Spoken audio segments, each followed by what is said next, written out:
awuthi ngikubeke esithombeni kukutshela ngomngane wami ohlezi nami njalo ngaphakathi la kimi ohlezi engiduduza njalo oza ngikutshele ngani.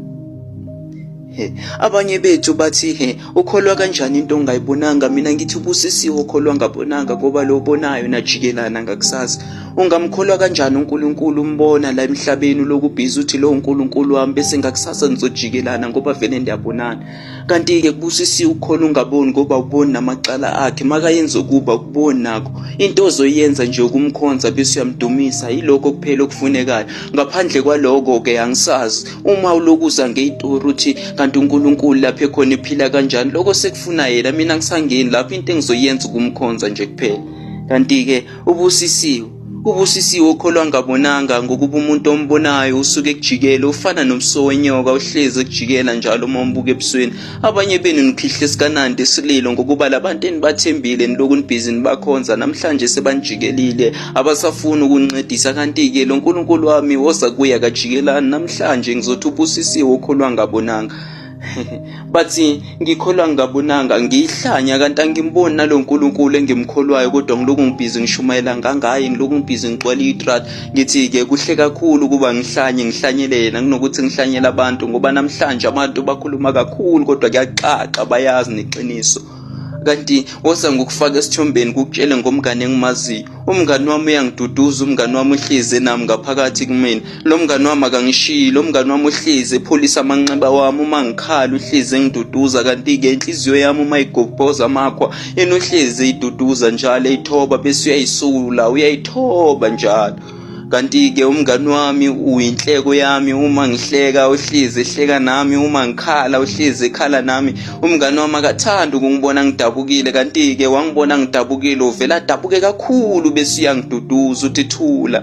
Kanti ke umngane wami akathanda ukuthi ngikhuluma amanga, uma ngikhuluma amanga uyangikhuza uthi cha usuyiwele endaweni erongo, kanti uyapi lapho. Kanti ke ngiyamthanda ngoba lo mngane wami akaza ngijikele, kanti ke labangani benu bahlezi banijikela, kuyaxaxa lo wami yena umngane wangempela.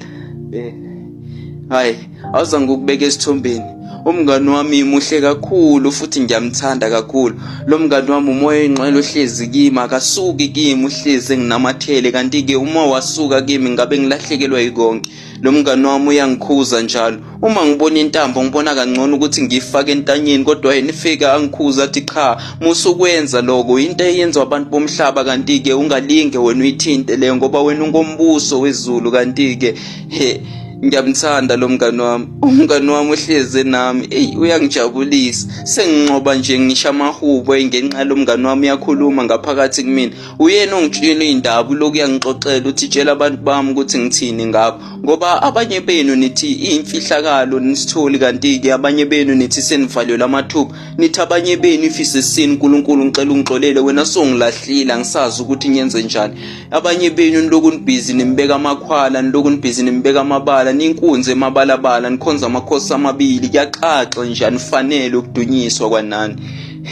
Kanti ke iJerusalem elisha kuyaxaxa linifanele ngoba niloku nibhizi nikhuluma kabi ngaye, niyamtshela ukuthi nimbeka amabala, nithi kanti uyinkosi enjani lokhu ngifulathela. Kanti wena umfulathelayo makazama ukukhuluma nawe wena loku bhizi umbekele emuva.